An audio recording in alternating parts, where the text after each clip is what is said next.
Bueno, estábamos mirando si iba a estar alguien de la Junta, no sé si la Marifé Bravo o Eudosia, pero bueno, si no, vamos a comenzar este acto. Me pidieron que presentara al doctor González de Chávez este homenaje y lógicamente ha sido un placer porque somos amigos hace mucho tiempo, ¿no?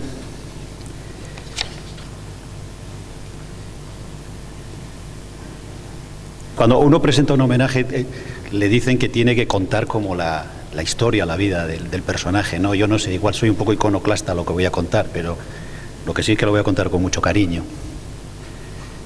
Cuando pensé en cómo titular lo que voy a presentar, le puse el título del Hombre Tranquilo, que como ustedes saben es una película de John Ford de 1952, ¿no? Me figuro que, como aquí hay mucha gente aficionada al cine, la habrá visto, ¿no? Y pensé en eso porque es una película, como recuerdan, sobre la tenacidad y la nobleza. Y por eso me pareció que era importante comentarlo así. Es cierto que yo no voy a hablar de toda la vida de Manuel González Chávez, sino voy a hablar de la vida que yo conozco de él. Y cuando digo la vida, no es que vaya a contar intimidades, de esa parte que yo conozco de él a partir de cuando le conocí. Si algunos de ustedes ha tenido la...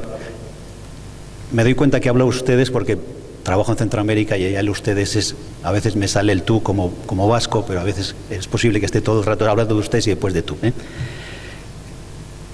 Me figuro que habrá aquí gente, sobre todo los del País Vasco seguro que sí, que conocen el libro de Kirmen Uribe, Bilbao, Nueva York, Bilbao. Kirmen Uribe, que ha hecho un libro hermoso, él dice en un momento, con el hijo de su pareja, que dice, naciste a mis ojos a los 13 años, y comenta que los hijos nacen no con 0 tiempo, sino que a veces nacen como el suyo. Él conoció a su hijo a los 13 años, porque fue cuando estableció con su pareja, ¿no? Yo, parafraseando un poco esto, yo soy amigo de Manuel González de Chávez cuando él tenía 31 años. Es así. Ahí es cuando empieza mi amistad con él, que lógicamente por lo menos son 40 años de amistad, ¿no? Pero es curioso que yo le conocí a él después de conocer al personaje, y eso ocurre muchas veces, ¿no? Cuando alguien dice, es usted tal persona, ¿no? He oído su nombre, ¿no? Y a ese nombre le pones cara, ¿no?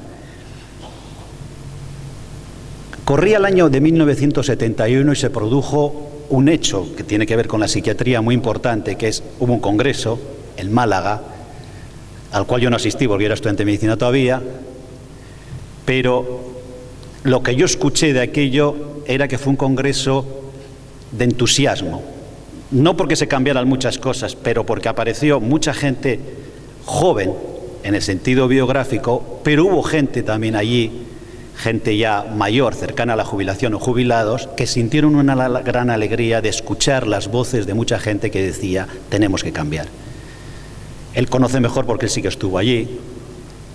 Creo recordar que algunos de las personas que estaban allá de cierta edad eran Luis Valenciano Gaya, que los compañeros de Murcia lógicamente lo conocen muy bien, y Germain también, de los que se entusiasmaron, ¿no? Por cierto, ayer comentaba así de manera un poco coloquial, pero bueno, coloquial va a ser esto, que la nieta de Luis Valenciano Gaya, e hija de Luis Valenciano Clavel, que también es psiquiatra, es muy conocida por todos ustedes porque es Elena Valenciano, que todos saben que es una de las líderes del PSOE. Es curioso la historia, pero a veces, lógicamente, la psiquiatría tiene que ver también con la vida cotidiana de nuestro país. Aquel 1971 uno notaba cuando escuchaba esa bocanada de aire fresco, ¿no? A partir de ese congreso, en 1972, yo en otro momento escribí un artículo en la revista de la Asociación relacionando otro homenaje que fue el de Castilla del Pino. Dije la generación del 72 y Castilla del Pino, ¿no? ¿Por qué hablé de esa generación del 72? Porque en 1972 se produce, en cierta manera, el comienzo de lo que se llamó la coordinadora psiquiátrica, que fue una coordinadora que era clandestina en aquella época. Y es también un año en el que se produce quizá uno de los conflictos o de los hechos en la historia de nuestra psiquiatría más importantes en el sentido de renovación, que es la crisis del psiquiátrico de Oviedo, que fue el primer psiquiátrico donde se introduce un cambio de modernidad y que fue también el primer psiquiátrico donde hubo un MIR de psiquiatría en este país. Un conflicto que terminó con el despido de casi 100 trabajadores, si no me confundo, casi 100 trabajadores. Y también ocurrieron muchas más cosas en el 72, pero ocurre una cosa que para nosotros también es importante, que es la versión al español del libro de Franco Basaglia, La institución negada, que fue un libro, escribió muchas más cosas, pero que fue un libro que tuvo peso en la psiquiatría mundial, pero aparte de eso, en España siempre tuvimos una relación intensa con los compañeros de Italia. En ese 1972, y viendo el panorama del país, yo creo que aquí hay una estrofa de Ángel González, de una poesía que se titula El inventario de lugares propicios al amor, que dice al terminar: queda quizá el recurso de andar solo, de vaciar el alma de ternura y llenarla de hastío e indiferencia, en este tiempo hostil propicio al odio. Era un tiempo que podía uno caer en esta tentación, ¿no?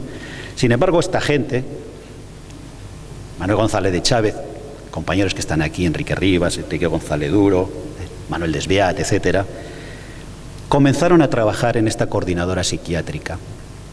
Y yo digo que conocí antes al personaje que a la persona, porque, como si fuera una novela de John le Carré, los conspiradores de la época bajaban desde Oviedo, del psiquiátrico Oviedo, del psiquiátrico Valladolid, venían de Valencia, venían de Cataluña, y en las clínicas de Ibiza hacían sus reuniones clandestinas. Yo tuve la oportunidad de acompañar a dos conspiradores de esos. A uno le he dicho ahora cuando se marchaba, porque tenía que tomar el avión, le digo: Fernando Colina, te voy a citar, y ten a alguien en la sala para que te cuente cómo te voy a citar. Un conspirador era Fernando Colina y otro era Alberto Lassa. Yo vivía en un piso de estudiantes con Alberto Lassa, que ya era psiquiatra, y les acompañaba a Madrid y les escuchaba al atardecer por las tardes de aquellos fines de semana las historias que contaban de aquella coordinadora, que las contaban con entusiasmo en alguna de esas tabernas de Madrid de aquella época, por el dinero que teníamos de comida sencilla, y en la que escuchaba yo hablar de todas estas personas a las cuales yo no les ponía rostro, ¿no?, pero que conocía sus nombres. Yo le puse rostro a Manuel González de Chávez y otra gente en la reunión que hay en Barcelona en 1973, ya siendo psiquiatras algunos de los que estamos aquí, que asistimos por primera vez como neófitos, y ahí vimos a Manuel González de Chávez, a Ramón García, a Espinosa, Manolo Desviat, etcétera, y también a Franco Basaglia, a Eric Wolf, a toda la gente del Reso, ¿no? Les pusimos a todos esos personajes que estaban en nuestra memoria, les pusimos la cara, ¿no? Es cierto que esa época de 1973, y a partir de ahí comienza una gran actividad, un movimiento de actividad que yo diría, y me voy a Centroamérica tomando una parte de una poesía de Gioconda Belli, poetisa nicaragüense realmente extraordinaria, que hablando lógicamente ya de otra situación dice: ahora vamos envueltos en consignas hermosas, desafiando pobrezas, esgrimiendo voluntades contra malos augurios, y esta sonrisa cubre el horizonte, se grita en valles y lagunas. Fue esa época la de las consignas. De tal manera que ellos, que eran nuestros líderes, así los considerábamos nosotros que éramos los neófitos, nos metemos en la ciudad de Valladolid en el Congreso de 1973 y se produce uno de esos hechos históricos de los que nos sentimos felices y que incluso tuvo su parte divertida. En el Congreso de 1973 se plantea en el propio Congreso que no se puede seguir hablando de lo que se hablaba cuando la realidad del país y la realidad de asistencia psiquiátrica era muy diferente a esos discursos académicos.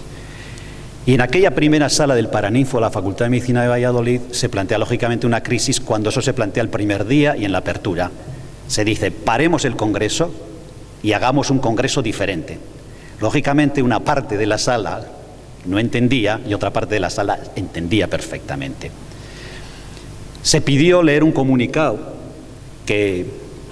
que se había hecho entre un grupo de gente, y fue Manuel el que subió a un estrado como este por las escaleras, pero le pararon inicialmente para que no hablara.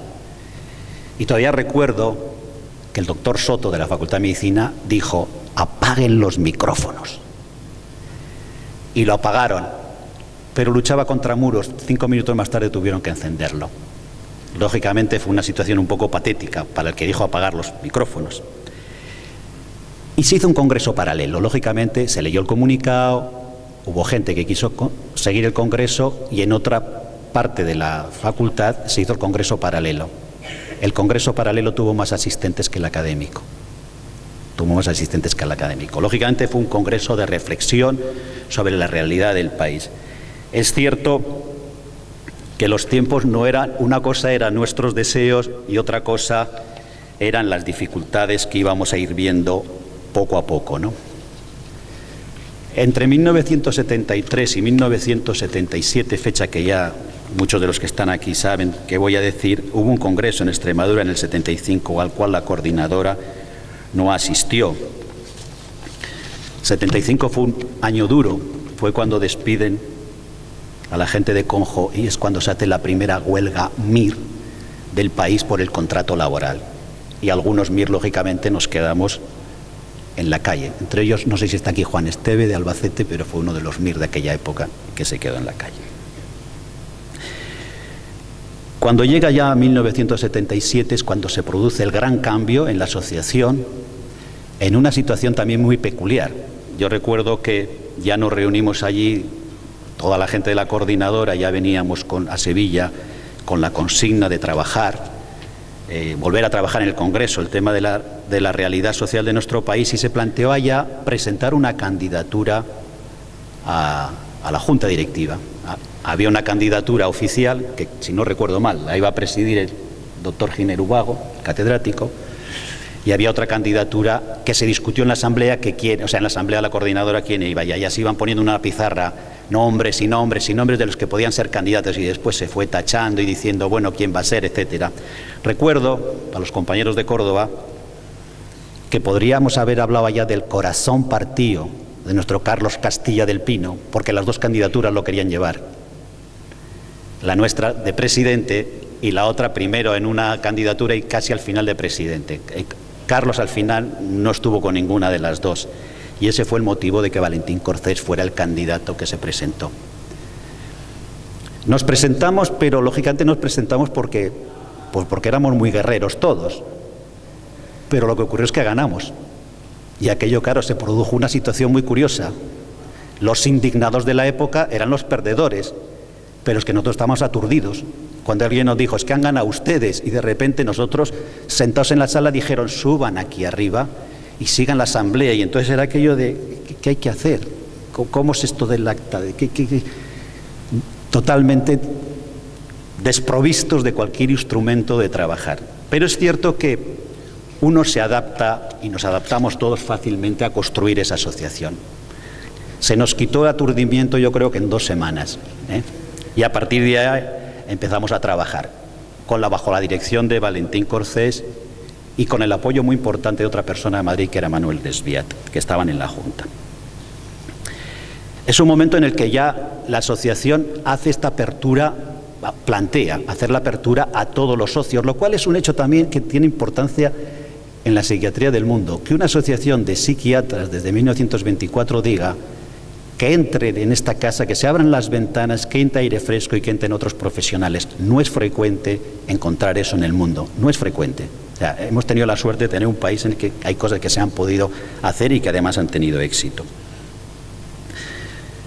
Es cierto que esa bocanada, y ya estando en la asociación, sí que produjo, ¿no?, un estímulo importante de actividades, de actos, y no solo asociativos, ¿no? Recuerdo, por ejemplo, uno de ellos fue cuando Manuel trae la película Locos de Desatar, italiana, y también se publica el libro con el guión y él lo prologa, ¿no?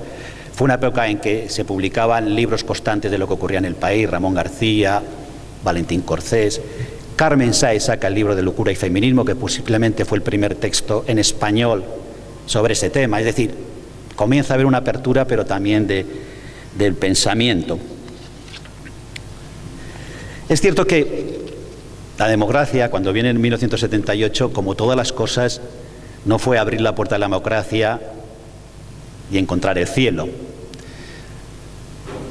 En esa época, a partir de 1978, lógicamente, se van produciendo hechos importantes en los hospitales psiquiátricos del país, que es lo que teníamos en aquella época.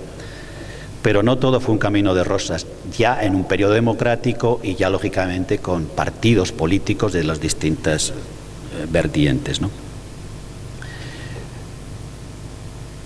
En ese momento se produce algo que para la transformación de la asistencia psiquiátrica de este país tuvo importancia, que fue la primera ponencia que se hace en esta nueva época, que todos recuerdan que es el libro azul, el número 1 de la colección, que es la transformación de la asistencia psiquiátrica del país, que la coordinó Manuel, y que hay mucha de la gente que está aquí son autores, eran la gente que en este país estaba trabajando en ese campo, de todo el país.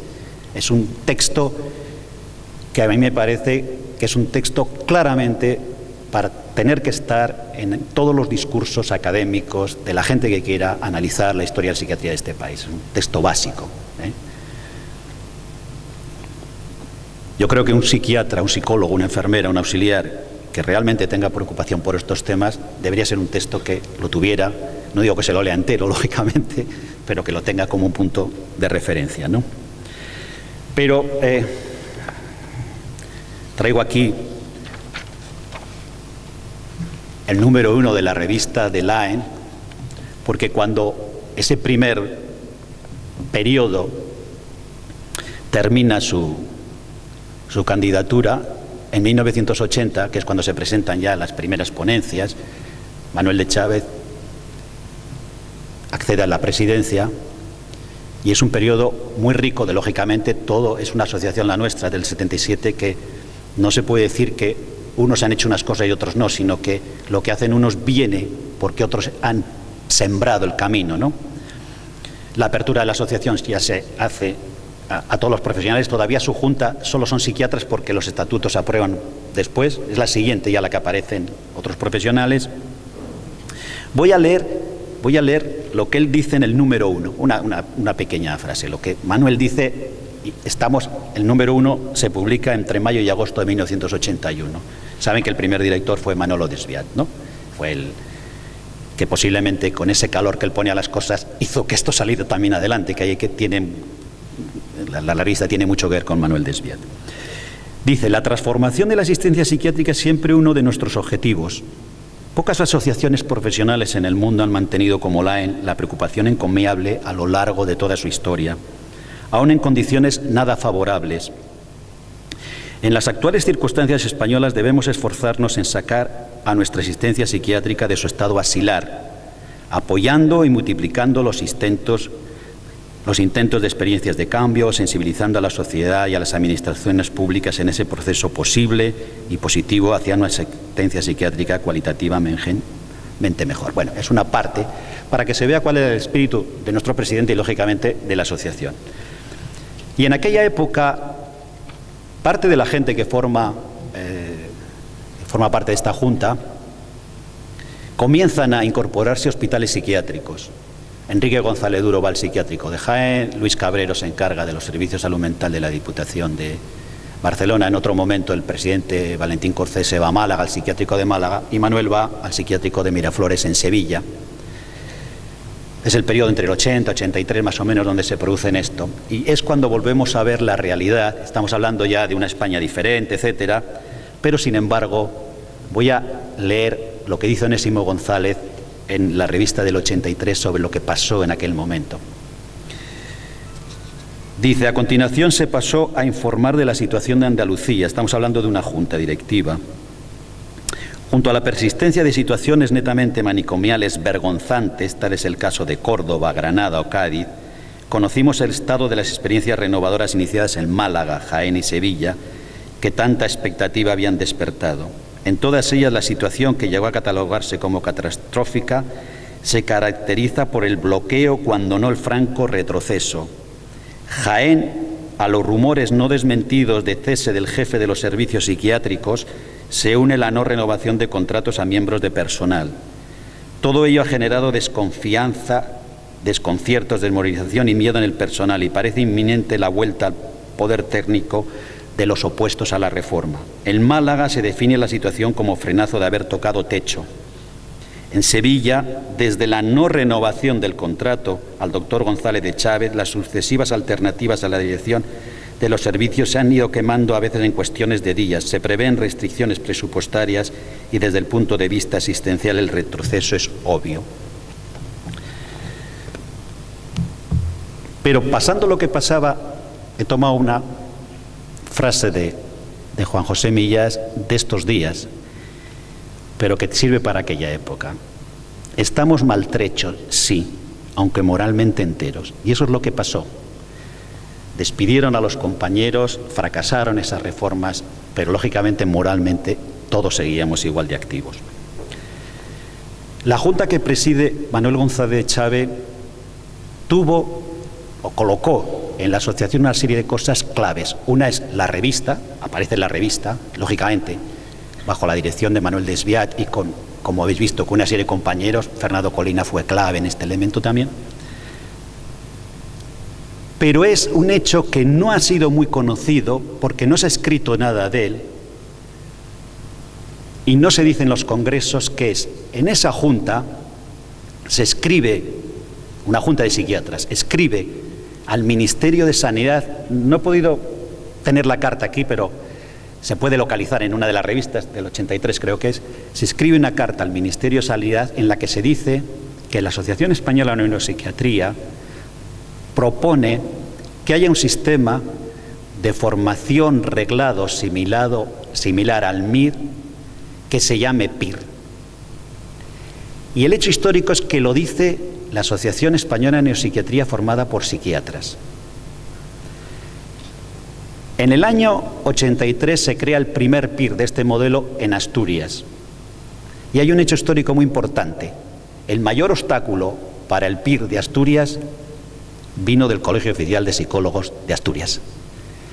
El otro día voy a hablar de la disociación o de la escisión. No sé si esto es disociativo o es una escisión, pero por lo menos sí que es algo en la historia que plantea por lo menos la ética del trabajo que hacen los colegios profesionales y las asociaciones sobre los temas, ¿no? Y es un hecho, creo que clave, y es un hecho importante que lo transmitiéramos. Y hay un tercer elemento. Se retoma la cátedra La Foramira, que había sido creada por una junta anterior al 67 y que era una cátedra simplemente que el objetivo que tenía es que las conferencias magistrales de la asociación se dieran bajo ese epígrafe, la cátedra La Foramira. Pero la cátedra La Foramira, bajo la dirección de Manuel González de Chávez, se convierte en la Escuela de Salud Mental de la AEN, sin que se llame así, me refiero a la Escuela de Salud Mental actual, ¿eh? Y para poner un ejemplo, la AEN genera cursos en esa cátedra de La Foramira. Voy a poner algunos para que se sepa lo que se hizo, como ejemplo. En Vigo y Orense, seminarios sobre los delirios, en los hospitales de Conjo, Toen y Rebullón. En Huelva, seminarios sobre la psicología comunitaria en la acción social. En Las Palmas, teoría y práctica psicoanalítica. En La Mancha, en Alcázar de San Juan, salud mental escolar. En San Sebastián, aproximación dinámica a la psicopatología infantojuvenil. En Oviedo, las nociones de casos psiquiátricos. Ese era el germen de la Escuela de Salud Mental actual. Yo creo que son tres elementos de la Junta. Yo no voy a aburriros con contaros todas las cosas que hizo la Junta, para eso están, como se suele decir, los informes de las Juntas, ¿no? Después de aquellos periodos de enriquecimiento, la asociación ya continuó, lógicamente, nutriéndose de nuevos procesos, etcétera. Lo que pasa es que la vida de Manuel en algún momento ya cambia, lógicamente deja la presidencia, todavía participa en muchas actividades de la asociación y en algún momento ya no solo está en Madrid, sino que en 1992 le hacen jefe de servicio, ¿no? del servicio de psiquiatría del Hospital Gregorio Marañón. Es cierto que esta parte más madrileña en el sentido profesional la han contado dos personas más en este libro que se llama 25 años de psicoterapia del grupo de la psicosis, que es un libro que se le ha hecho a Manuel González Chávez en Madrid y que también es un homenaje. Y ahí intervienen dos personas que son Alanen, finlandés Alanen, y Isabel Rodríguez de Gorostiza, también compañera nuestra de la asociación y que también ha participado en varias juntas, que hablan un poco de esta época porque la conocen mucho mejor. Pero es cierto que la mayoría de nosotros también la conocemos por un hecho que ha tenido un significado importante en la realidad de España, ¿no? Él dirige el Servicio de Psiquiatría Gregorio Marañón, aplica, entre otras cosas, técnicas de psicoterapia ocupacional esquizofrénica, pero a partir del 95 comienza los famosos cursos anuales relacionados con la esquizofrenia, que por lo que yo he escuchado, los he visto, pero aparte de eso, por lo escuchado, creo que es una de las cosas más prestigiosas que se hacen en este país. Yo le he puesto que tienen que ver con la calidad, que tienen que ver con la coherencia del trabajo que hacemos en los servicios y que además expresan mucha tolerancia, porque por esos cursos han pasado muchos ponentes diversos, sin ninguna discriminación de escuelas, posiciones políticas, etcétera. Por eso creo que tiene esa, pero aparte eso ha ganado un mérito que yo creo que todos lo reconocemos, ¿no?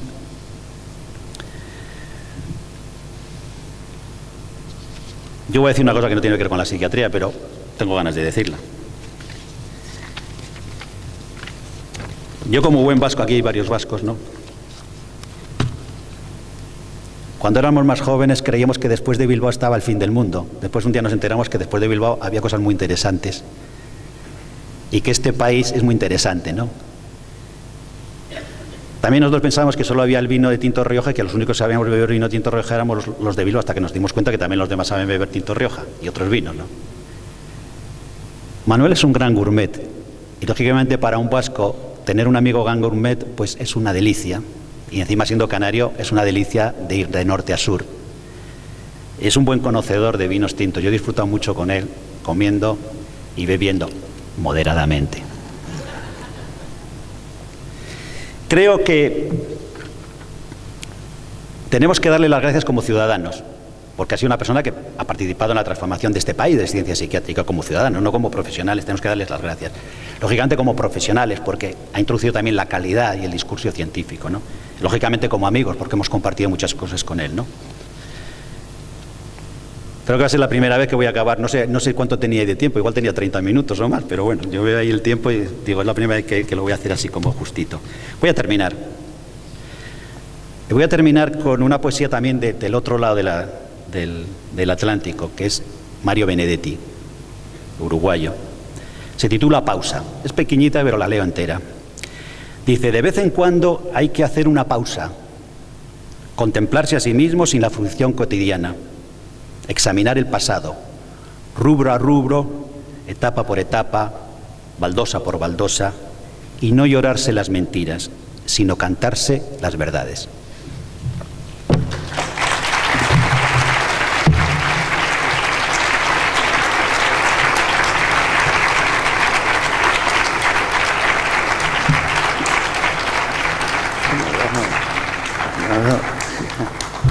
Muchas gracias.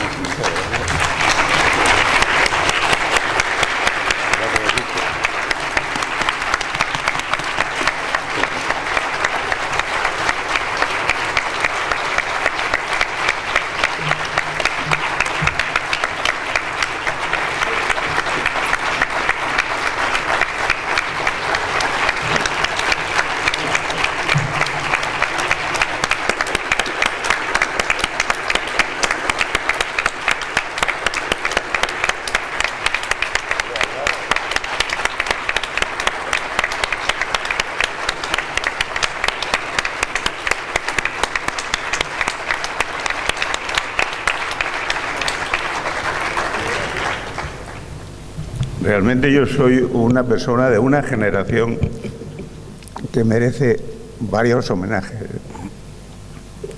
Y espero que la asociación se los dé también a ellos. Bueno.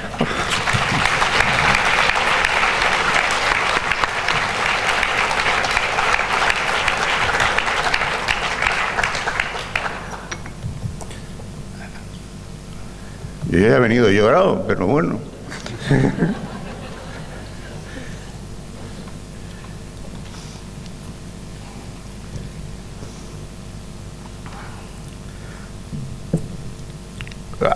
Agradeciendo evidentemente las palabras tan amables que has tenido, Víctor, conmigo, y agradeciendo a la Asociación Española este gesto y este homenaje a todos, a Pulido y a todos. Evidentemente reitero que la agenda es apretada, toda esta generación en la que participamos, esto es un trabajo colectivo, es decir, nada de esto hubiese podido ser posible individualmente. Una generación bueno, yo la llamo la generación de la democracia porque coincidió con este periodo de tiempo en que también luchamos por la democracia. Yo creo que es la que ha hecho posible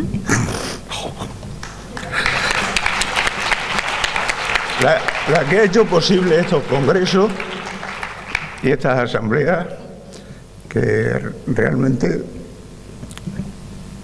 hacen que la Asociación Española de Neuropsiquiatría tenga mucho futuro en los próximos años y que podamos, después de este esfuerzo, ver cómo se renuevan las nuevas generaciones y probablemente también se hacen nuevas reformas, transformaciones, iniciativas en la ciencia psiquiátrica española.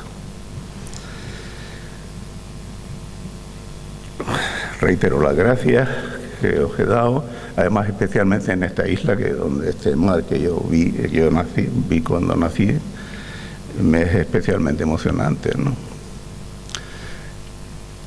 Empiezo ya la conferencia, ya después del homenaje, diciendo que este chiste del roto, que la realidad es una alucinación colectiva. No sé si habéis oído las noticias, a las 5 de la tarde el sistema financiero se rescata a sí mismo.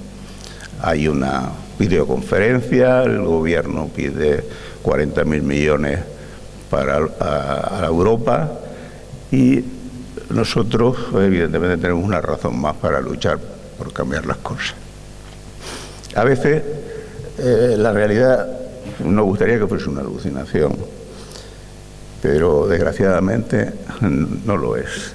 A lo largo de la historia se pensó que la realidad era una ilusión. Platón y durante muchos años evidentemente se pensaba, desde el punto de vista de la conferencia actual, que la realidad era algo subjetivo y no existía fuera de nuestra mente. Nosotros teníamos ideas innatas y gracias a eso captábamos de alguna manera la representación de la realidad.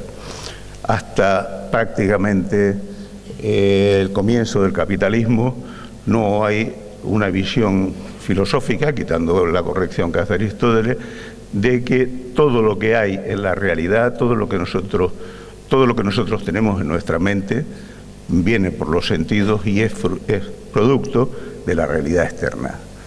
Locke y Hume son dos personajes representativos, entonces, y son minoritarios dentro de una visión en la cual la mayoría serían subjetivistas, serían personas del idealismo en el sentido filosófico, que piensan que nada hay fuera del ser humano y que nosotros somos los que construimos las cosas. Hay una época en que Hegel es el primero que hace la dialéctica entre lo que es objetivo, lo que es la realidad y lo que es subjetivo.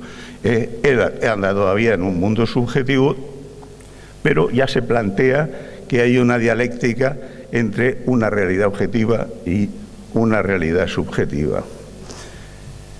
Pero son los hegelianos de izquierda y estos viejos amigos nuestros los que empiezan a decir y definen de una manera claramente que la conciencia es producto de la realidad social, de las clases sociales, de las luchas sociales, y que los problemas que nos planteamos en el mundo son fruto del contexto histórico y social que vivimos.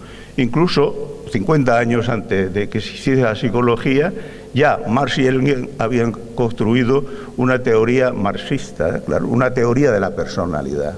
Es decir, una visión del hombre completamente distinta, insistiendo en que nosotros somos productos del contexto social donde nos encontramos.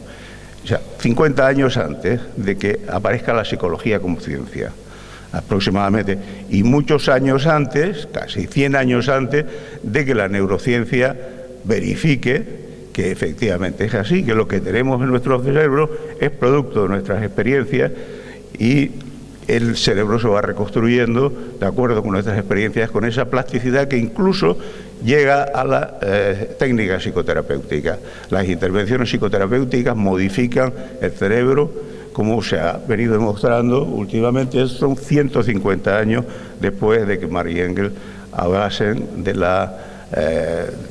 que la conciencia era una conciencia social.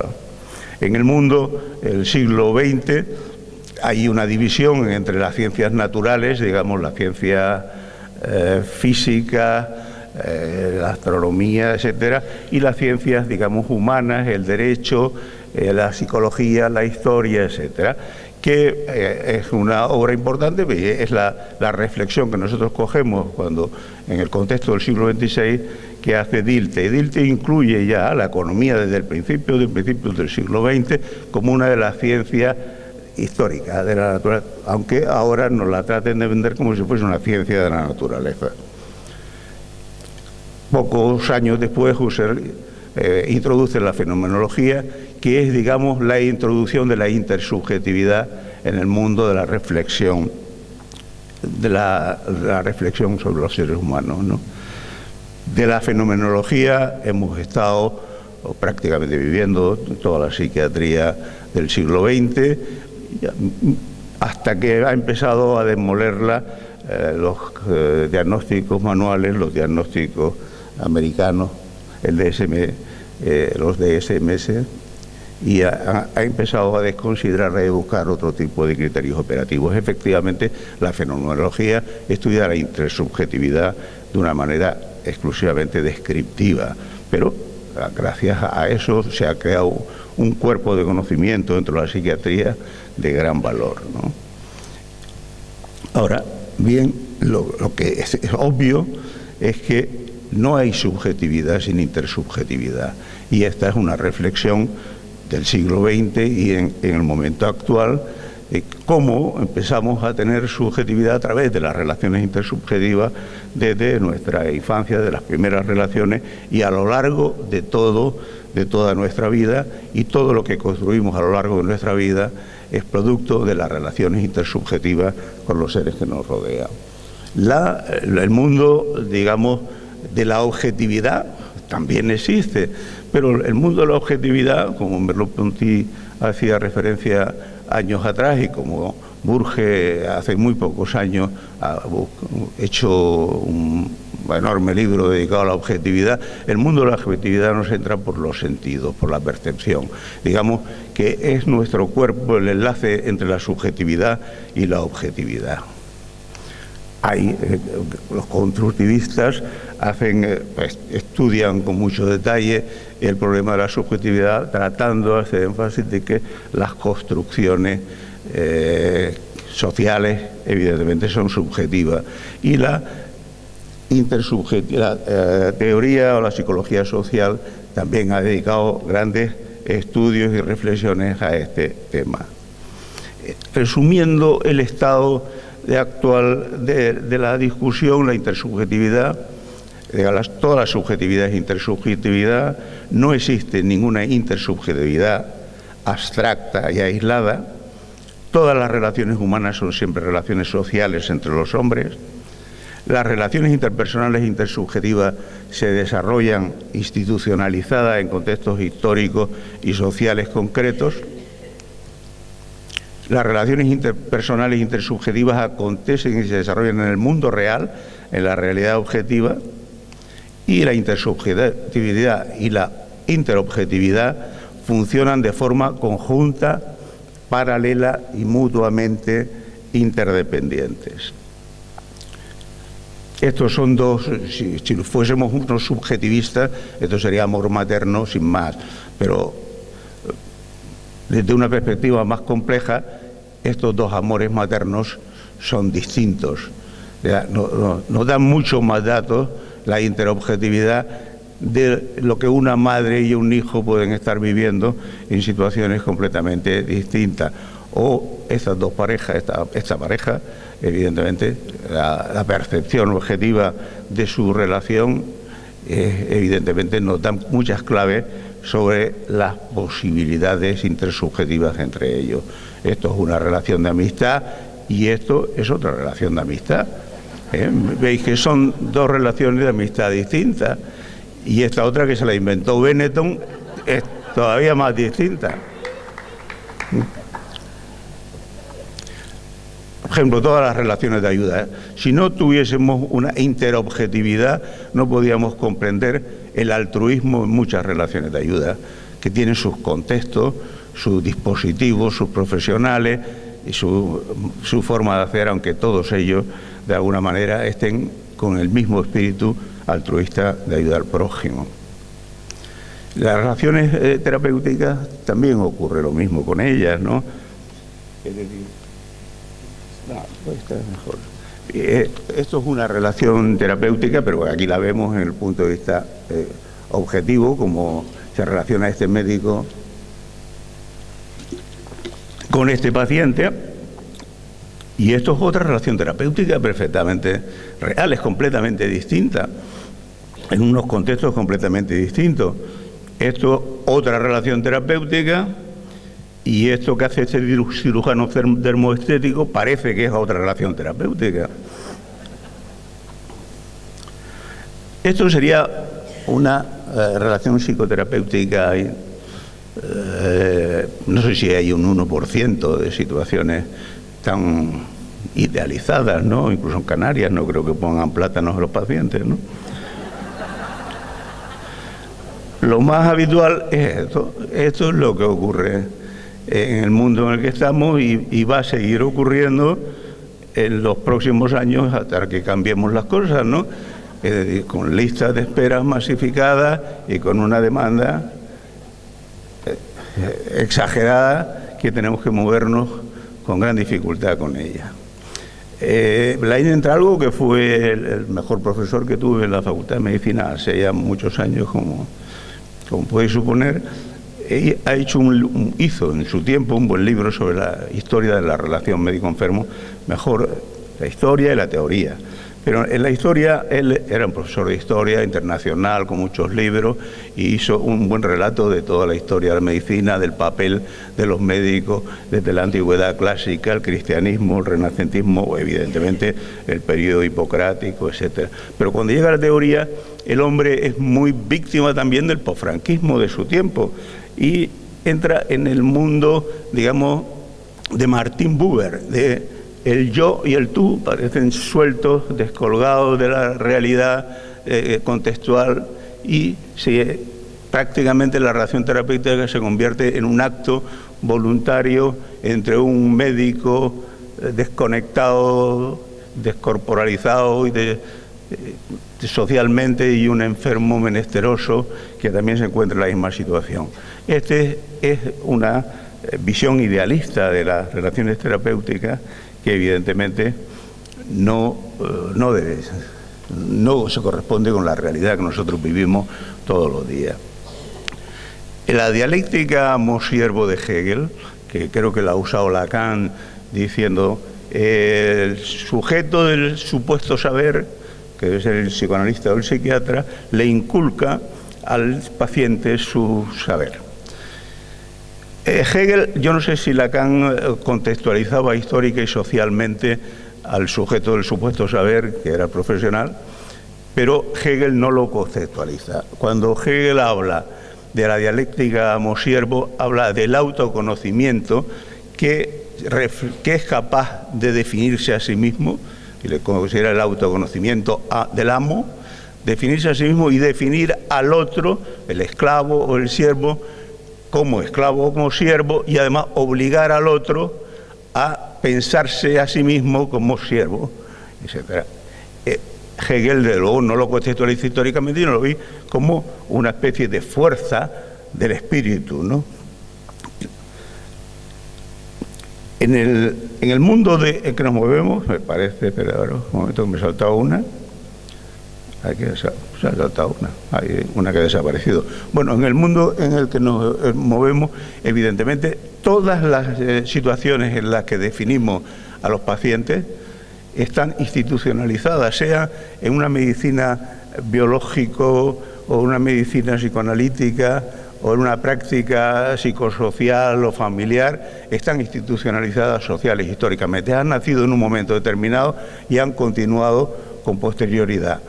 Y tienen una forma de aprendizaje, todos los que de alguna manera utilizan definiciones, incluso criterios, etcétera, han adquirido eso en un contexto histórico y en ese contexto histórico se mueven definiendo a la persona que en este momento llamamos el paciente, y lo que el interaccionismo simbólico ha tratado de poner, que simplemente nosotros etiquetamos a las personas y las descalificamos y las estigmatizamos, etcétera, como un producto de nuestra voluntad, es un producto social, histórico, institucional de gran complejidad y de la que nosotros también, pues digamos, no sé si somos víctimas, pero desde luego somos unos protagonistas que no añadimos con mucho margen de maniobra nuestros actos en la relación con los pacientes.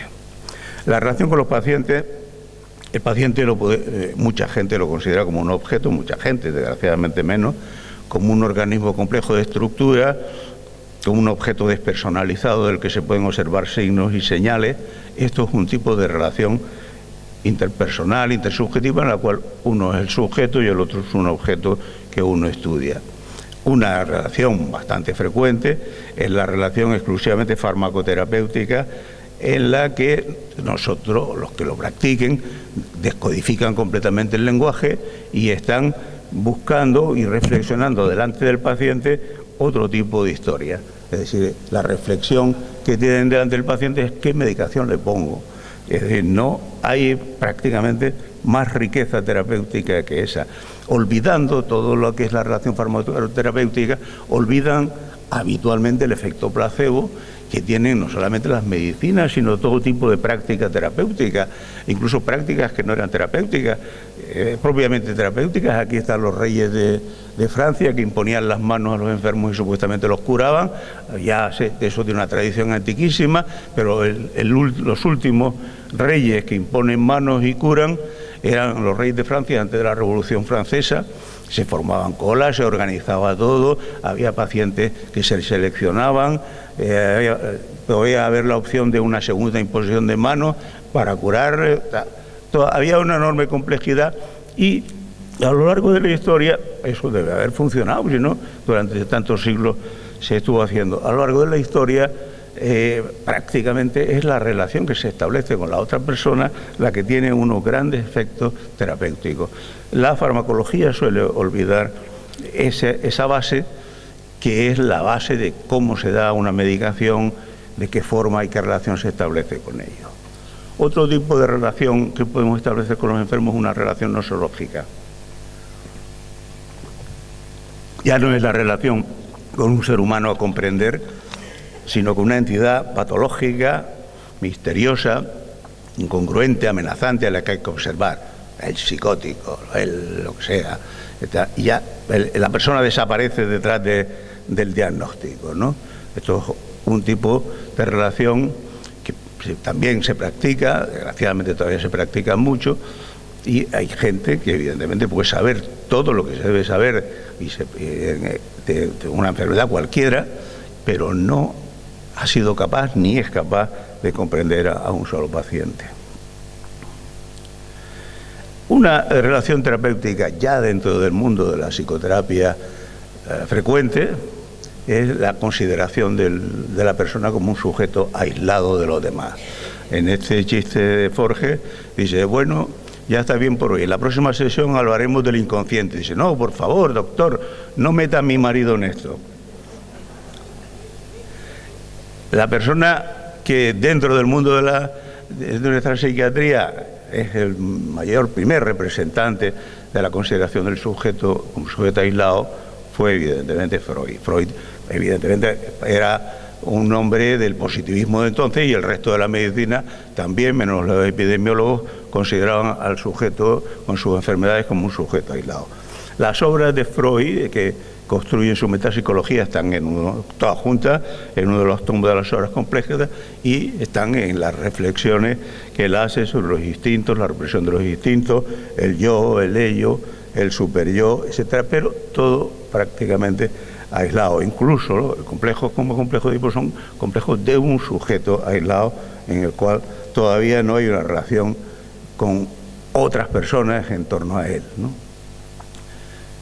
Melanie Klein, que fue analizada por Ferenczi, es la primera que introduce Ferenczi ya había introducido el papel de la importancia de la madre, por eso también fue heterodoxo para Freud en los últimos momentos de su vida, y Melanie Klein y toda la escuela ya hablan de las primeras relaciones significativas del sujeto, pero aún es un sujeto aislado, aún es un sujeto con sus propias experiencias significativas en la infancia, pero él es la persona a tratar con sus historias. Incluso con posterioridad el desarrollo de las relaciones objetales en digamos el psicoanálisis, el análisis del self, que lo hace Kohut, y pues, no sé si sabéis, Kohut llegó a ser vicepresidente de la Asociación Americana de Psiquiatría, tenía cargos en Chicago, en el Instituto Psicoanalítico de Chicago, etcétera, cuando escribió este libro, en el cual él sustituye los instintos por la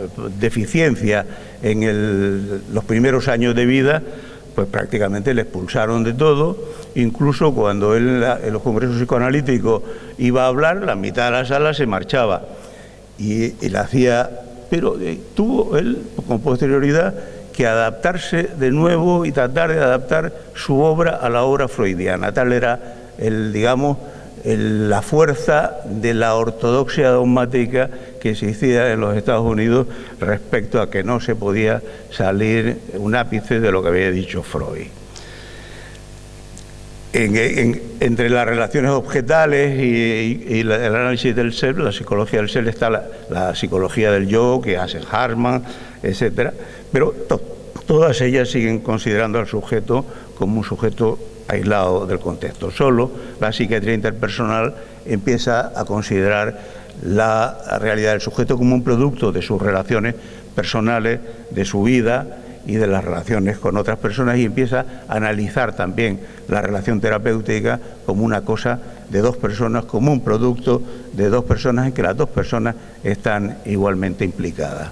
Hasta los años 80 no hay una síntesis de lo que podía ser el análisis freudiano, las relaciones objetales, la psicología del yo, la psicología del self y el mundo de Sullivan, ¿no? Y lo hace Stephen Mitchell en el libro del año 80, Relational Concepts in Psychoanalysis. El último libro, el Relationality, entre el año 80 y el año 2000. En el año 2000 muere Stephen Mitchell, que fue un gran pensador del mundo de la terapia y del mundo del psicoanalítico, y esta foto de ultratumba es la foto que le pusieron en el obituario. Espero que no me ponga fotos así en el futuro. Una derivación digamos, como consecuencia de la obra de Mitchell, fue, digamos, la perspectiva intersubjetiva del psicoanálisis y de la psicoterapia. La escuela, que realmente son gente variada, que viene del mundo académico, etcétera, que tampoco tratan de generar un núcleo combatiente ortodoxo, sino son pensadores libres que reflexionan sobre las características intersubjetivas de la vida humana y de la psicoterapia. Han sustituido los instintos por las emociones y resultan pensadores de gran interés a la hora de tener en cuenta la psicoterapia. Evidentemente el mundo no iba solo por el camino del psicoanálisis. Por ejemplo, todo el mundo sistémico, la terapia dinámica familiar, evidentemente es interpersonal, es interrelacional, y en Finlandia es donde podemos ver una representación pública más importante, con Alanen, con Altone, y luego la versión es prácticamente la versión de la terapia del diálogo abierto, que es la terapia familiar a la que se le quita el espejo el espejo que separa a los terapeutas de los familiares, de manera que ya se encuentran todos los implicados con el enfermo, hablando con el enfermo, con el paciente o como le llaméis, hablando y discutiendo la situación, orígenes, posibilidades de ayudarle.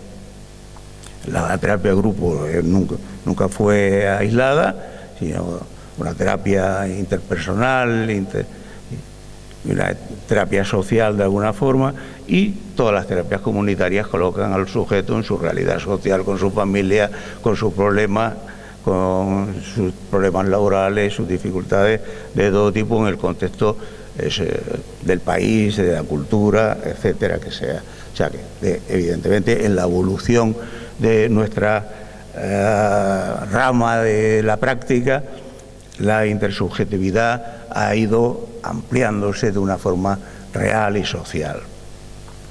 Pero, volviendo un poquito al origen, porque la práctica, digamos, terapéutica, que empieza con Freud, es una historia que Freud trata de hacer un librillo, porque le preguntan cómo es la técnica psicoanalítica, le insisten, etcétera. Al final escribe varios artículos que están en las obras completas recogidos entre el 11 y el 17, están recogidos en la técnica psicoanalítica, y él expone cuáles son las reglas de la terapia psicoanalítica, que son las reglas del diván. Anonimato del analista y opacidad como espejo. El analista no, tiene que ser una persona completamente neutral, objetiva, no debe gratificar, consolar, no debe al paciente, mantiene una distancia como observador científico para ver cómo el paciente transfiere de las relaciones de su infancia a él y cómo aparece el inconsciente y se interpreta el inconsciente libre de toda sugestión. La sugestión, decía él, que era el cobre, mientras el análisis era el oro, ¿no? La hija lo puso todavía más complicado, porque en el yo y el mecanismo de defensa le dio otra regla a los analistas, que debían de mantener la equidistancia entre el ello, el yo y el superyo, con lo cual muchos analistas se liaron bastante. Los mitos freudianos son el de la mente aislada del paciente, el anonimato del terapeuta, la neutralidad y objetividad del análisis, la transferencia incontaminada, la percepción del inconsciente tal cual, sin ningún tipo de contaminación también, y la infalibilidad de la interpretación, y cuando el paciente no está de acuerdo con la interpretación es que había resistencia. Estas normas que las puso Freud, prácticamente la gente que le conocía a él no era así. Estas cosas, y los que lo conocieron a él y los que se analizaron con él en su época, vieron que era una persona absolutamente distinta, pero esas reglas luego durante los años 50 o 60 fueron la ortodoxia de montones de institutos de psicoanálisis en el mundo. Para empezar, todo el mundo conocía a Freud a partir de 1900. Si alguien entraba en su casa, pues el anonimato del terapeuta era imposible. O sea, tenía como 3.000 estatuillas, él decía que eran los únicos dioses en los que creía, y tenía infinidad de cosas que le hacían perfectamente no ser un ser anónimo para él analizando. Los que se analizaron con él, muchos de ellos tomaban nota, escribieron posteriormente libros. En este libro de Norton hay varios que se analizaron con él, que escriben realmente cómo fue su análisis, cómo trabajaba, etcétera. Y luego Paul Rosen, que es el mejor biógrafo de Freud, hizo también, a lo largo de los años que estaba haciendo la biografía de Freud, hizo muchas entrevistas con gente que se había analizado con Freud. Y entonces sabemos que Freud, las reglas del diván no las cumplía en absoluto. Freud era un señor que le podía recomendar a alguien que se casase, que no se casase, que estaba analizando a la mujer de Jones y le estaba mandando cartas a Jones sobre el análisis, o a la hija de la amante de Ferenczi, de la cual estaba enamorado Ferenczi, y le escribía cartas y le cortaba, o le contaba a una madre de un esquizofrénico de los Estados Unidos sus datos. Freud se levantaba y cogía un libro y se lo enseñaba al paciente, le recomendaba historia. Cuando hacía una buena interpretación cogía un puro y decía, me lo merezco, y tal, o daba golpes en el diván cuando el enfermo hablaba poco claro, que los americanos decían que abrían poco la boca y que acabarían muriendo todos por inanición porque no podrían ni comer, o daba golpes cuando él pensaba que tenía una interpretación estupenda. O sea, Freud hablaba de todo, incluso algunos pacientes ponía, cotilleaba, por ejemplo, con Ruth Brunswick, que era una de sus preferidas, cotilleaba todo lo que venía de los grupos psicoanalíticos, todos los que estaban en Viena analizándose con él, y a otros les ponía a parir a sus contemporáneos, o reivindicaba su papel en la anestesia, el papel del descubrimiento del papel de la anestesia de la cocaína. Era una cosa dinámica, incluso se levantaba para abrirle a su perra, tenía una perra chau chau que llamaba al despacho, entraba y tal, y se levantaba, cerraba, tal. La perra tenía la mala costumbre de lamerse los genitales delante de los pacientes y delante de él, y entonces él se levantaba y la reñía, y luego le decía al paciente, esto es como un psicoanálisis. Freud era un tío absolutamente normal en el trato con la gente, o sea que esta distancia, neutralidad, no la tenía. Sí, efectivamente, consideraba que él era infalible en las interpretaciones. Algunos de los pacientes, como Bortis, que fue un luego profesor de, no era paciente, era analizando, que fue profesor de Nueva York, le preguntó algún día, ¿y usted por qué no acepta que comete errores interpretando? Digo, si yo aceptase que cometiese errores, usted pensaría que yo iba a cometer más errores y, por tanto, usted pensaría que yo no tengo autoridad. O sea, él, en ese aspecto, probablemente sea de las pocas cosas en las cuales la técnica psicoanalítica, él se plegaba a ella. Pero además iba a las bodas de sus pacientes, incluso cuando no iba a las bodas de sus hijos. Había pacientes a las que estaba analizando que en teoría querían mantener una distancia y no comían con él. Era la Luz Andrea Salomé en su casa, María Bonaparte, Brunswick, iban a las vacaciones con él, etcétera. O sea, las reglas del diván, o sea, no las cumplía él.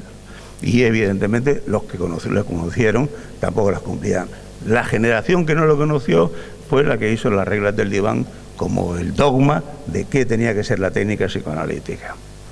Una persona que cambió bastante lo que era la terapia, la técnica psicoanalítica, fue Ferenczi. La hizo más igualitaria, estaba más pendiente del paciente, digamos, la atención, la ternura, los afectos del paciente, etcétera. Llegó incluso a pasarse, porque Ferenczi tuvo una paciente que era erotómana y estaba convencida de que Ferenczi estaba enamorada de él, Y entonces él llevaba 2 años de análisis, esta paciente no cambiaba, seguía que él estaba enamorado de él y decidió hacer un análisis mutuo. Y entonces, unos días él analizaba a la paciente y días alternos la paciente le analizaba a él. Entonces, incluso iba a su despacho, él iba a su casa, se tendía ahí en un diván y tal, y ella le analizaba. Y el hombre no conseguía, en meses no conseguía que la mujer cambiase. No solo no consiguió que la mujer cambiase, sino que la mujer, Elizabeth Severn se llama, y está en el diario del clínico de los años últimos, o sea, ella empezó a decir que todas las habilidades que tenía Ferenczi era porque ella le estaba analizando. Entonces él rompió el análisis mutuo y no supo más de la paciente, que no quiso continuar el análisis. Otro giro, digamos, importante en la historia de la psicoterapia es la que introduce Otto Rank. Empieza a hacer del paciente el centro de la relación terapéutica. Uno de sus discípulos, no directo, pero es discípulo de un discípulo de Taft, es Rogers. Entonces es la terapia centrada en el paciente. Y muchas escuelas, la existencial, etcétera, hacen del paciente el centro de la terapia, le dan el énfasis que el paciente tiene y efectivamente gran parte del éxito de la terapia depende del trabajo del paciente, las motivaciones del paciente, el interés del paciente, etcétera. La psicoterapia tiene muchísimos planos. Este es un magnífico libro hecho por la División 29 de la American Psychological Association, y ellos consideran para analizar la relación terapéutica, que la relación terapéutica es como un diamante de muchas caras que están todos interrelacionados entre sí. Es decir, que los diversos aspectos de la relación terapéutica no se pueden aislar y considerar separadamente porque están todos mezclados. Este libro de Petruska Carlsson es un libro básico, introductorio en lo que es la relación terapéutica. Petruska Carlsson, que ha muerto hace 2 años, una señora pionera y básica en lo que es la relación terapéutica, ella hizo como 6 o 7 tipos de terapia a lo largo de su vida. Empezó por la rogeriana, luego se fue a una kleiniana, no sé si lo hacía al principio como profesional o como analizanda. Se rompió con la kleiniana, es la única que rompió. Se fue a la Tavistock, hizo una formación en grupo y con el grupo medio de la Tavistock. Luego hizo también una formación sistémica y una formación freudiana. Durante largo tiempo estuvo en una jungiana y en los últimos años de su vida estuvo haciendo terapia transpersonal y terapia zen. Ella distingue varias facetas en la relación terapéutica: la alianza del trabajo, la transferencia contra transferencia, las relaciones reparativas y las necesidades del desarrollo, y la relación transpersonal, espiritual, en la relación terapéutica. La intersubjetividad en la relación terapéutica tiene, digamos, un aspecto externo, una intersubjetividad externa, que es la, digamos, más formal, más socializada, más ritualizada, que depende, digamos, de las relaciones personales, profesionales, en las cuales está la mutua consideración, respeto, confianza, confidencialidad, seguridad, actitudes, valoraciones mutuas, motivaciones, responsabilidades, todo una cosa que está absolutamente conceptualizada, histórica, social y sanitariamente. Es el contexto el que va a determinar el modelo, la modalidad de la relación, que siempre es una relación asimétrica, y el setting posible. Otro aspecto de la intersubjetividad externa es, digamos, la alianza terapéutica, que tiene sus objetivos, sus tareas y los compromisos de colaboración. Luego hay una intersubjetividad que depende más de las relaciones de las personas que entran en la relación terapéutica. Los aspectos principales que podíamos relatar es que son estos: el efecto expectativa, el efecto placebo, la empatía, las relaciones de apego-simbiosis, cotransferencia, intuición, que las voy a detallar un poquito, insistiendo también que todas ellas están interrelacionadas. Es decir, no se puede sacar de una relación la empatía y digamos la simbiosis de una forma distinta o considerarla distinta, o la intuición en la terapia. Están todas interrelacionadas. Las expectativas placebo en terapia también existen. Es decir, no pensamos que no existen en farmacología, si ya existían antes de la farmacología y existen en la psicoterapia. Lambert, que es una persona que publica libros periódicos, también toda con la American Psychological Association, sobre la eficacia y las relaciones de todas las terapias, pues considera que los efectos terapéuticos placebo son aproximadamente el 15% de las terapias. El control placebo se hace en los estudios de investigación, unos hacen terapia y el otro entra en un despacho a hablar con un señor que no es un profesional y que está al mismo tiempo hablando con él de lo que le parece. Y eso también funciona. Luego, hay unos factores que están en azul claro, que son los factores terapéuticos comunes: apoyo, interacción, aprendizaje interpersonal, todo esto, esperanza, cohesión, etcétera. Y hay un grupo importante de factores extraterapéuticos que deciden el futuro de las terapias. Son las relaciones laborales, familiares. Una persona que se enamora y encuentra una nueva pareja, pues mejora muchísimo más que varios años de terapia, y una persona que le dan reveses en un ambiente tóxico laboral, pues ya puede ponerse el terapeuta a hacer el pino, que las cosas se ponen realmente difíciles, ¿no? La empatía, que tiene muchas definiciones, porque es un concepto que se ha usado, se está perdiendo en la medicina, como sabéis, y al perderse en la medicina se está perdiéndose dentro del mundo de la psiquiatría, se está haciendo más impersonal, más distante, etcétera, pero es clave en cualquier tipo de terapia, es la ubicación, la identificación con el paciente, manteniendo nosotros la distancia. Es decir, no es implicarnos y vivir con él su historia. No es simpatía solamente, ni es compasión, es conocimiento dinámico, afectivo, biográfico del paciente, en la misma medida que nosotros vamos haciendo una introspección de nosotros mismos y sacando aspectos de nosotros mismos, personales o de nuestra experiencia, y sacando aspectos que puedan ayudarnos a entender al paciente, no solamente desde el punto de vista cognitivo, sino también desde el punto de vista emocional, para no interpretar al estilo freudiano esto es lo que yo digo y esto es la verdad, sino para juntos darle sentido a las experiencias y a las posibilidades terapéuticas o la solución de las dificultades del paciente.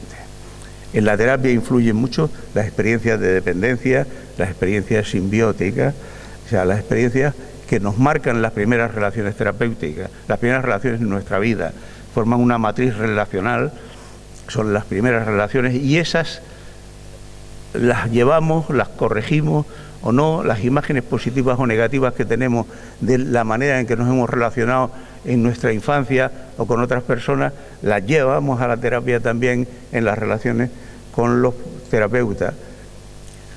Es una representación que tenemos consciente e inconsciente, afectiva, cognitiva, conductual, de lo que son las relaciones, y que esas en la terapia tienen gran importancia, porque hace que el paciente se te cuele o el paciente no quiera en absoluto mantener una relación, el paciente siempre te vea como una persona hostil, que el paciente abandone, como las terapias como abandonaron en otros tipos de relaciones que tuvo con anterioridad, que las rompa. Todas estas experiencias relacionales del paciente, que son las experiencias relacionadas con sus experiencias significativas, tempranas, sus relaciones, son de gran importancia en la intersubjetividad terapéutica, que puede llevar a círculos viciosos con tendencia a la repetición y a facilitar un proceso de cambio, ¿no? La cota de transferencia. La transferencia y la cota de transferencia forman juntos un sistema recíproco de influencia mutua. Como veis, la transferencia no es un tema exclusivo de las relaciones terapéuticas, sino de las relaciones humanas en general. Este libro de la cotransferencia es el mejor libro que conozco, en 4 capítulos solamente, en que analiza la transferencia, la contratransferencia en sus comienzos en los Estados Unidos, como al principio la contratransferencia se consideraba que había algo que ocultar, se sabía, el mismo Breuer, Freud había conocido el caso de Breuer, el caso de Jung, etcétera, de otras personas que se habían enamorado de sus pacientes.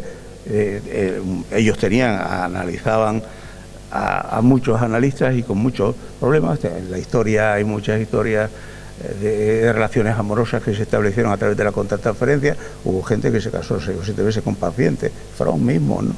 Y ellos sí se conocían el efecto contratransferencia, pero al principio tenían miedo de hacerlo público, se consideraba un secreto, podía hacer peligrar el análisis como institución, si la gente sabía que este tipo de cosas ocurría. Luego, más tarde, se empezó a analizar, posteriormente se vio la utilidad de que eso también permitía ver al analista y ver al paciente, incluso conocer mejor la relación terapéutica. La contratransferencia en Inglaterra empezó pronto, ahí no hubo gran resistencia a analizarla, porque prácticamente los kleinianos enseguida empezaron con las identificaciones proyectivas, etcétera. En Latinoamérica, que no conocíamos, bueno, yo no lo conocía, hasta ahora fueron pioneros algunos psicoanalistas europeos que se fueron después de la guerra, como Rachter o en Argentina, o Bender en Uruguay, fueron pioneros en ver la contratransferencia y la transferencia como algo de las dos personas, de la mutualidad de la relación, no algo separado. Y posteriormente Lacan, y bueno, en Francia hubo mucha más gente que Lacan dedicada a la transferencia, pero Lacan llevó la contratransferencia hasta el límite, yo creo, máximo de suspender la sesión cuando le parecía, ¿no?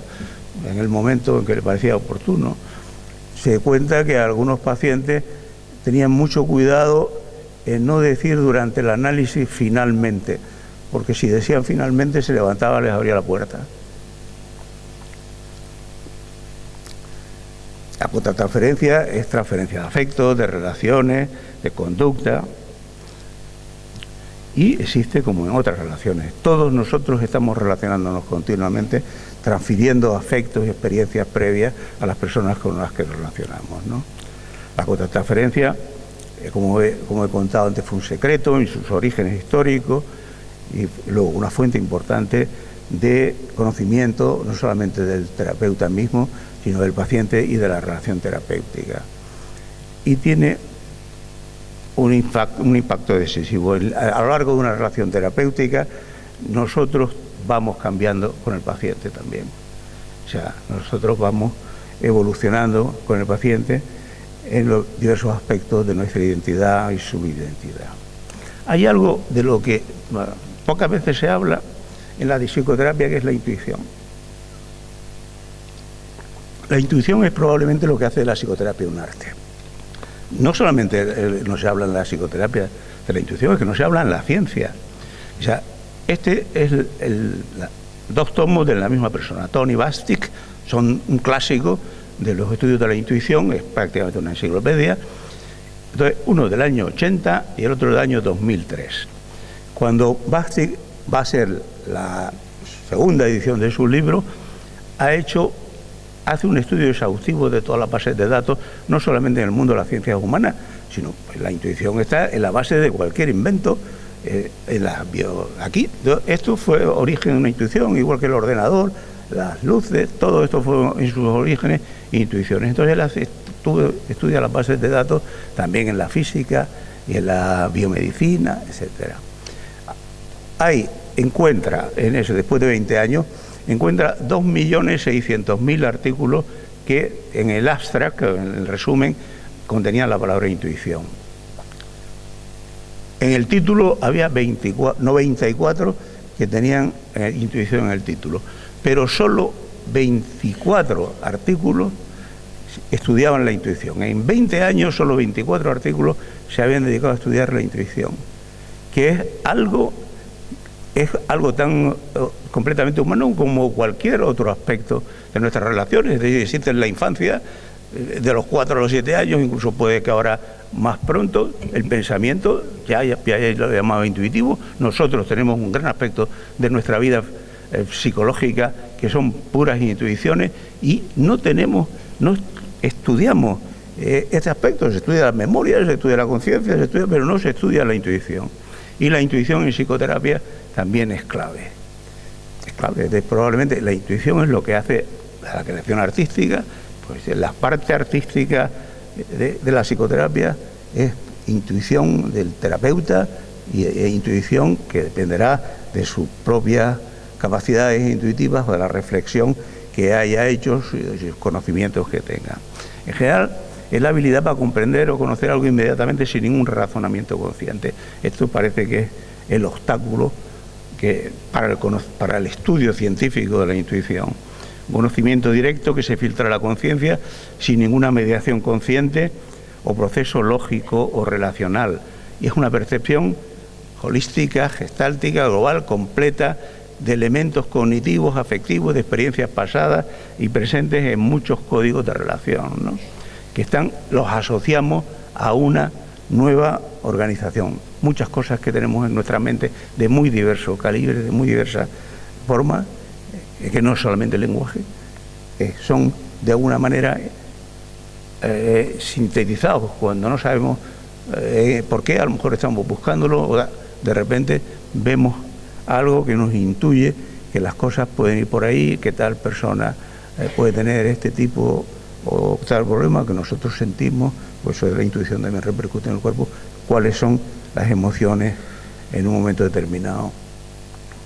Como solo es consciente el resultado, esa es la clave de la intuición que parece que no podemos estudiar desde un punto de vista científico, o pues los científicos han dejado de estudiar y que incluso en la psicoterapia estamos descuidando ese tipo de aspectos. Parece que no es científico hablar de la intuición. La intuición incluye todos los códigos verbales y de los códigos verbales el contenido, el tono de voz y montones de aspectos de los códigos no verbales. El espacio personal, las expresiones faciales, corporales, los gestos, el contacto ocular, el contacto táctil, el olor, el género, la apariencia física, el vestido. Por cierto, en la técnica psicoanalítica de Freud lo único no verbal es unos párrafos en los que dice que hay que observar cómo se colocan el vestido las pacientes en el diván para averiguar las tendencias exhibicionistas. No dice nada de las mojigatas ni nada. El tono dónico predominante, todo esto lo incluye es intuitivo. Fijamos que en el mundo nuestro, las 2/3 partes de nuestra comunicación es no verbal. Ya hacemos un énfasis exagerado en la única parte, la tercera parte de nuestras posibilidades de comunicación. Incluso en algunos aspectos de la comunicación, como la atracción sexual, el 93% es no verbal. Se han hecho estudios experimentales con psicoterapeutas y con otras profesiones. A los psicoterapeutas se les quita la voz en los vídeos y se les tapa la cara del paciente y tratan de averiguar qué emociones está expresando el paciente con el resto del cuerpo. Pues dan muy mal. Por debajo, los que mejor dan evidentemente son los bailarines, pero los terapeutas, si le quitas la cara y el lenguaje, no son capaces de descifrar bien qué le está pasando al paciente. La intuición es este proceso que de repente el terapeuta capta, de cosas que no tiene, evidentemente no tienen lógica que él haya, digamos, conducido. La capta en un momento determinado por lo que está viviendo, etcétera. Y eso permite el avance, el conocimiento en muchos aspectos de la relación terapéutica. Pero ojo, que todas las intuiciones deben ser validadas, si no estaríamos delirando, no estaríamos haciendo psicoterapia, y no validadas en el mismo momento que las tenemos. Hay que validarlas a lo largo del proceso psicoterapéutico como hipótesis, en que vamos averiguando cosas que ocurren, vamos obteniendo más datos, etcétera, pero hay que darle importancia a este aspecto de la intuición en la psicoterapia. Los terapeutas más intuitivos son los menos dogmáticos, los menos influenciados por las figuras de autoridad, los menos apegados a las normas, a las reglas y a las técnicas, los más interesados en las personas que en las normas, los que tienen más experiencia biográfica y profesional, los que tienen un enfoque más abierto y una actitud más receptiva, relajada y atenta con los pacientes. La terapia también tiene sus efectos negativos, no pensemos que toda terapia es positiva, ¿no? Hay efectos negativos de la intersubjetividad. Me siento un poquito incomprendida, doctor. ¿Qué?